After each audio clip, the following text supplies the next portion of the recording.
Morning class. आज हम पढ़ेंगे classification of adrenergic antagonist.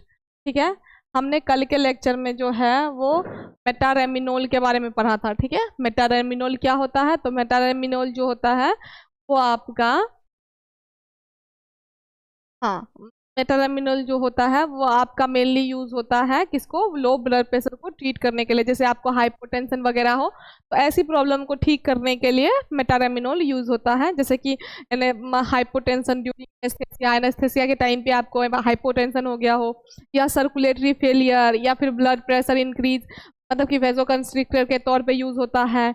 या फिर आप इसको, मतलब कि जो मेंटेन होते हैं आपके ब्लड फ्लो, जो आपके इंपॉर्टेंट ऑर्गन्स में फ्लो होते हैं, उनके लिए भी आप इसको यूज कर सकते हो। ठीक है, तो ये थे आपके मेटारेमिनोल के बारे में। ठीक है, आज और यहीं पे आपका कौन सा ड्रग का क्लासिफिकेशन खत्म हो गया था आपका, तो देख लेते हैं एक बार।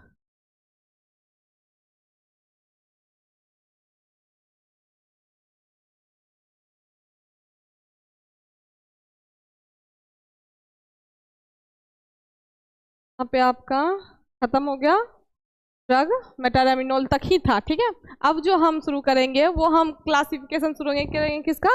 Add energic agonist. ठीक है, इसके बारे में पढ़ते हैं हम। तो कहता है कि जो सबसे पहले एड एनर्जिक एंटागोनिस्ट आता है क्लासिफिकेशन, उसमें आता है अल्फा ब्लॉकर और बीटा ब्लॉकर। क्या आएगा आपका? अल्फा ब्लॉकर और बीटा ब्लॉकर। ठीक है, तो इसमें आपके अल्फा ब्लॉकर और बीटा ब्लॉकर में सबसे पहले आएगा क्या?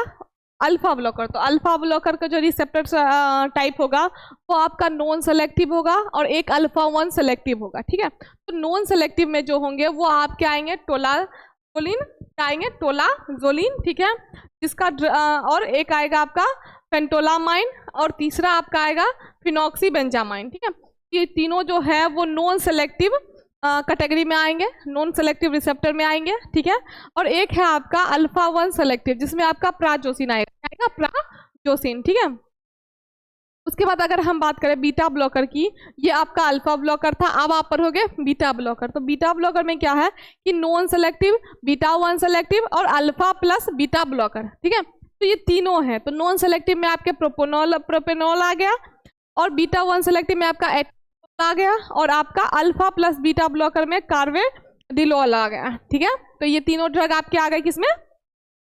बीटा ब्लॉकर में। पहले रिसेप्टर का टाइप था नॉन सेलेक्टिव रिसेप्टर। ठीक है, तो उसमें आपका आया प्रोपेनोलोल, उसके बाद बीटा 1 सेलेक्टिव में एटिनोलोल, फिर आपका आया अल्फा प्लस बीटा ब्लॉकर में कार्वेडिलोल। ठीक है, तो ये तीनों आपके हो गए। अब जो आप हम पढ़ेंगे, इसी में जो ड्रग पढ़ेंगे वो सबसे पहला ड्रग हमारा कौन सा है?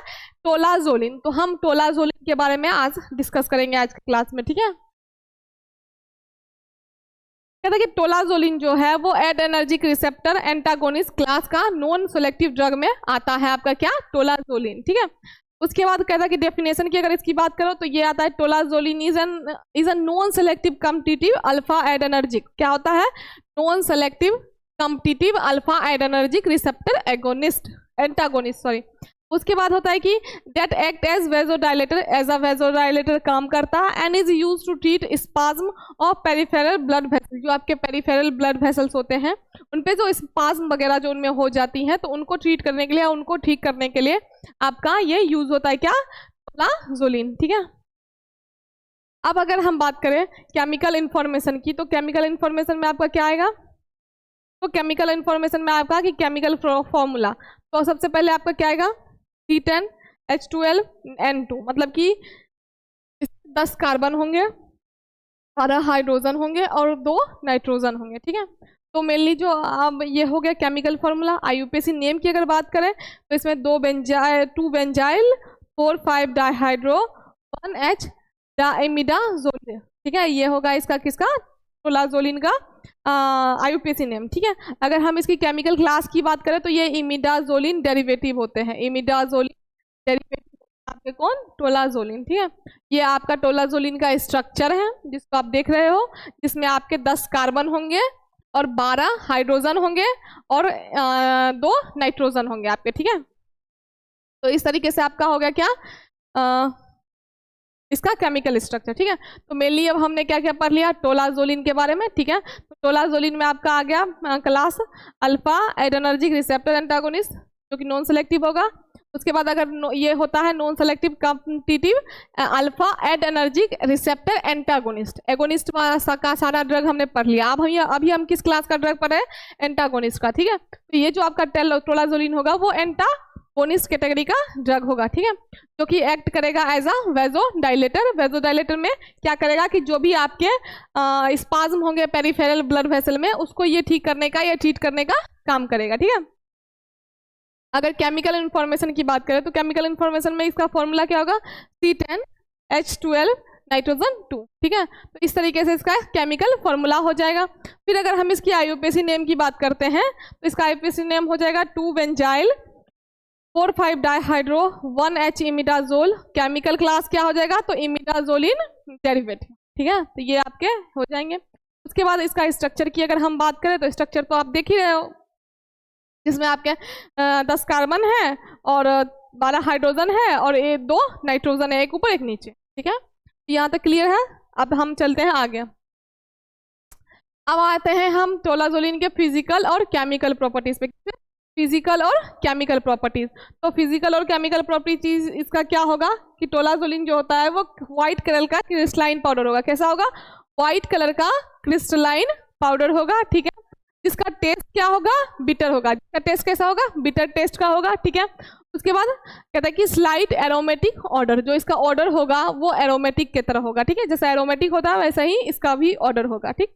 उसके बाद सॉल्युबिलिटी की बात करें तो सॉल्युबल इन वाटर, एल्कोहल और क्लोरोफॉर्म। क्लोरोफॉर्म, वाटर और एल्कोहल में ये सॉल्युबल होता है और स्पेरिंगली सॉल्युबल होता है किसमें, ईथर में। ईथर में ये स्पेरिंगली सॉल्युबल होगा, ठीक है।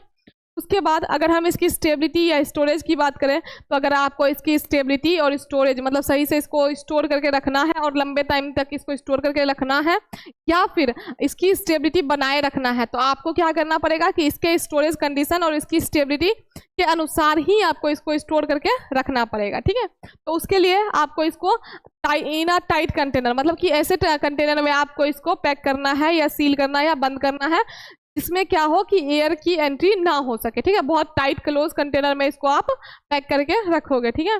फिर आपका होता है कि प्रोटेक्टेड फ्रॉम लाइट, इसको क्या करोगे आप, लाइट से प्रोटेक्ट करके रखोगे, मतलब डायरेक्ट लाइट या किसी भी तरह की लाइट में इसको आप नहीं लाओगे, ठीक है। फिर कहता है कि फार्मास्यूटिकल फॉर्मुलेशन की अगर बात करें, मतलब कौन कौन से फॉर्मुलेशन में या कौन कौन से डोजेज फॉर्म में ये मार्केट में प्रेजेंट है ना। तो आपको ये टैबलेट के फॉर्म में जो कि आपका ओरल डोज होता है तो आप टैबलेट के फॉर्म में इसको ले सकते हो, आई ड्रॉप के फॉर्म में भी इसको ले सकते हो जो कि आपका ऑफ्थेल्मिक प्रिपरेशन में आता है,